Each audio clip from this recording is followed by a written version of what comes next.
যদি নিজের কথা বলি তাহলে আমার এই নিয়ে অভিযোগ নেই যে জন্মের পরেই আমাকে মা বাবার থেকে দূরে চলে যেতে হলো।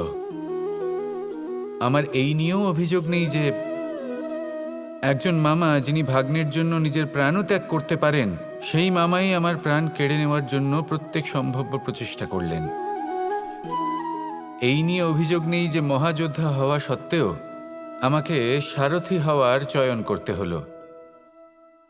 বরং আমি কৃতজ্ঞ। মামা যতই আমার প্রাণ কেড়ে নেওয়ার চেষ্টা করুক, আমি নিজের আত্মরক্ষা করতে পেরেছি। প্রথমে মথুরা ছাড়তে হলো, তারপর বৃন্দাবন ছাড়তে হলো, কিন্তু দ্বারকাকে নির্মাণ করার সুযোগটা আমি পেয়েছি। আমি কৃতজ্ঞ যে একজন সারথি হিসেবে ধর্মস্থাপনের এই রথ আমি এগিয়ে নিয়ে যেতে পেরেছি। এই সংসারকে গীতার জ্ঞান প্রদান করতে পেরেছি। দেখুন, জীবন সেই একই আছে, কিন্তু দৃষ্টিভঙ্গি কতটা গুরুত্বপূর্ণ। এই অভিযোগ আপনাকে জীবনে বাধা দেবে, দুঃখী করে তুলবে, কিন্তু কৃতজ্ঞতা বোধ সেটা আপনাকে একটা সুযোগ দেবে, সেই জীবনকেই আরও আনন্দের সাথে যাপনের সুযোগ। এই সুযোগে সদ্ব্যবহার করুন আর আমার সাথে ভালোবেসে বলুন, রাধা রাধা। আপনি কখনো কোনো বাহনকে দেখে থাকবেন, তার অনেকগুলো ভাগ রয়েছে, ভিন্ন ভিন্ন ভাগ যেটা একসাথে কর্ম সম্পাদন করে।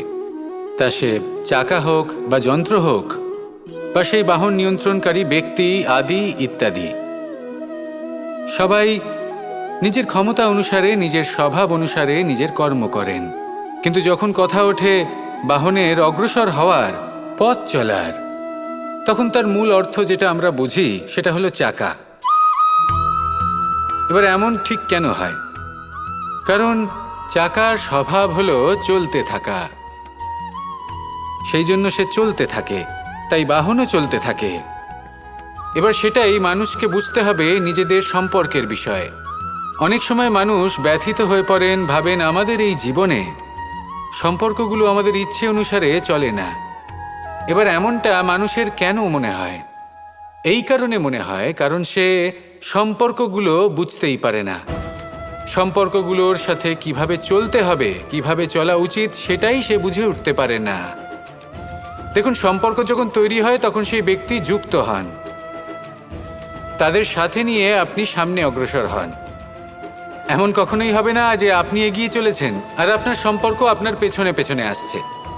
ঠিক যেভাবে বাহনের ক্ষেত্রে চাকার স্বভাব হলো চলতে থাকা, ঠিক সেভাবেই সম্পর্কের স্বভাব হলো সাথে থেকে অগ্রসর হওয়া। তাই এই সম্পর্কগুলোর সাথে যুক্ত থাকুন আর জীবনে অগ্রসর হতে থাকুন। এই সম্পর্কগুলি আপনার জীবন সুখে পরিপূর্ণ করে তুলবে।